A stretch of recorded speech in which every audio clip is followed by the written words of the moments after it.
Assalamualaikum warahmatullahi wabarakatuh.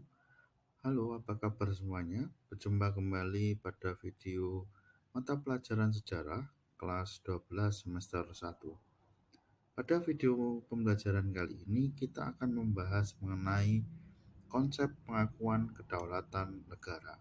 Di dalam modul 1, respon dunia internasional terhadap proklamasi kemerdekaan Indonesia.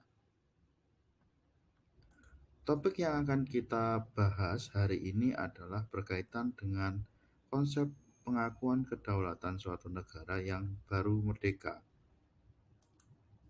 Siapkan diri kalian, karena di dalam modul 1 ini akan ada video materi, folder materi, pengayaan materi, serta latihan materi. Bagaimana? Apakah kalian siap? Mari kita baca terlebih dahulu sebuah pernyataan ini.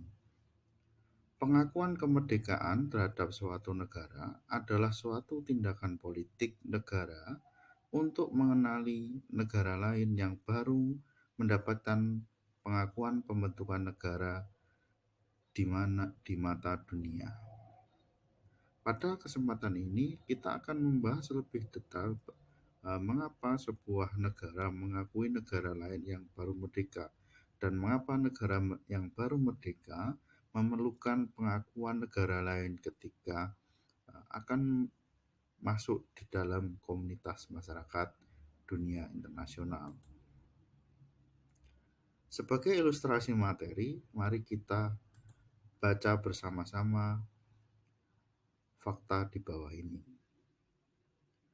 10 tahun lalu, setelah Kosovo menyatakan kemerdekaannya lepas dari negara Serbia, tidak banyak kemajuan yang dicapai antara kedua negara itu untuk menyelesaikan sengketa kawasan mereka. Kosovo menganggap dirinya sebagai negara merdeka, tetapi Serbia menolak dan mengakuinya. Kedua negara tersebut ingin bergabung kepada Uni Eropa, tetapi Uni Eropa baru akan memungkinkan hal itu terjadi setelah masalah kedaulatan Kosovo diselesaikan. Belajar dari kasus Kosovo ini, apa yang harus dilakukan bagi sebuah negara baru untuk mendapatkan pengakuan kedaulatan dari negara lain? Konsep materinya, di dalam pembentukan negara harus ada 4 komponen. Sebenarnya 3 komponen utama dan 1 komponen tambahan untuk membentuk suatu negara. 3 komponen utama yaitu sebuah negara harus memiliki rakyat, pemerintahan, serta wilayah. Sedangkan komponen tambahan lainnya yaitu adalah pengakuan negara lain yang bisa didapatkan melalui secara de jure dan de facto. Nah, kita akan bahas lebih lanjut ketiga komponen utama terlebih dahulu. Yang pertama adalah rakyat. Rakyat adalah orang-orang yang mendiami suatu wilayah. Kalau di dalam peraturan bangsa Indonesia yang menyatakan warga negara adalah orang yang tinggal di dalam suatu wilayah selama seminimalnya atau sekurang-kurangnya adalah 6 bulan. Yang kedua adalah wilayah. Suatu kawasan tertentu tempat rakyat dan negara itu hidup serta menjalankan kegiatannya dan kehidupannya. Jadi salah satu syarat negara adalah negara tersebut harus memiliki wilayah di mana wilayah itu didiami oleh masyarakat dan masyarakat melakukan kegiatannya di wilayah tersebut. Yang ketiga adalah pemerintahan yang berdaulat, di mana pengertiannya adalah pelaksanaan dari sistem pemerintahan yang terstruktur dalam hal menyelenggarakan kegiatan negara. Sedangkan unsur terbentuknya negara tambahan yang lain yaitu adalah pengakuan dari negara lain, di mana negara yang menyatakan dirinya sebagai negara yang merdeka selain harus memiliki unsur ketiga unsur yang telah dikemukakan sebelumnya, dia juga harus mendapatkan pengakuan dari negara lain. Tujuannya untuk apa? Tujuannya adalah untuk menjalin hubungan internasional. Sebagai sebuah negara, tidak mungkin kita itu berdiri sendiri, karena kita ini adalah makhluk sosial. Kita pasti membutuhkan orang lain, begitu juga negara. Tidak mungkin negara itu bisa berdiri sendiri, maka perlu yang namanya komunitas masyarakat internasional untuk mendukung kegiatan kita.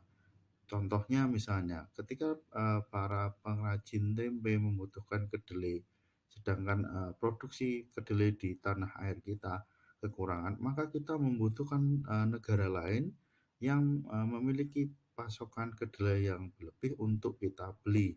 Hubungan dagang seperti ini dibutuhkan negara baru untuk mempertahankan kedaulatannya. Nah, pengakuan dari negara lain ini bisa secara de jure, bisa secara de facto. De facto artinya adalah pengakuan kedaulatan negara atas wilayah, rakyat, dan pemerintahan yang berdaulat. Hanya berupa pengakuan saja secara lisan. Sedangkan de jure adalah pengakuan kedaulatan secara sah menurut hukum internasional.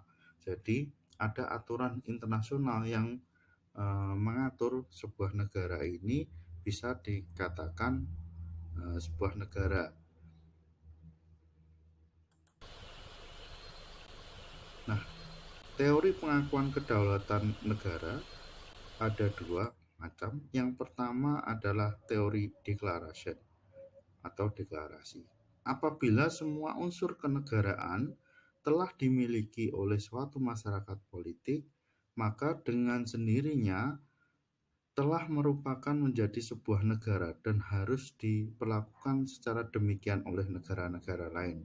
Jadi menurut teori declaration ini, sebuah negara baru secara otomatis akan langsung diakui menjadi negara yang merdeka setelah negara tersebut memerdekakan diri secara otomatis dan harus diperlakukan sama kedudukannya oleh negara-negara lain.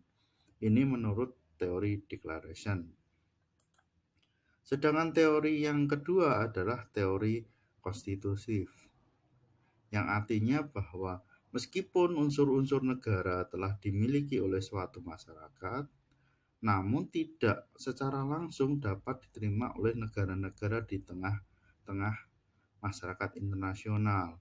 Terlebih dahulu harus ada pernyataan dari negara-negara lain bahwa masyarakat politik tersebut benar-benar telah memenuhi semua syarat sebagai negara. Jadi, jika berdasarkan teori konstitutif, tidak semua negara baru yang menyatakan, tidak semua wilayah yang menyatakan dia menjadi negara baru itu bisa menjadi negara. Tetapi dia harus memiliki syarat tambahan, yaitu mendapatkan pengakuan dari negara-negara lain. Tentu saja ketika negara lain mengakui negara tersebut, pasti ada syarat-syarat tertentu agar negara lain ini bisa mengakui negara tersebut. Mari kita berdiskusi. Silahkan kalian jawab pertanyaan ini. Yang pertama, bagaimana dengan proses pengakuan dunia internasional terhadap kemerdekaan Indonesia pada tahun 1945? Yang kedua, teori pengakuan kedaulatan yang mana yang sesuai dengan proses pengakuan kedaulatan kemerdekaan Indonesia pada tahun 1945? Setelah kalian menjawab kedua pertanyaan diskusi ini, mari kita simpulkan apa yang kita pelajari hari ini, bahwa sebuah negara membutuhkan ikatan persahabatan negara lain untuk mendapatkan pengakuan kedaulatan negara. Demikian video yang bisa saya sampaikan. Terima kasih. Sampai jumpa pada video selanjutnya. Assalamualaikum warahmatullahi wabarakatuh.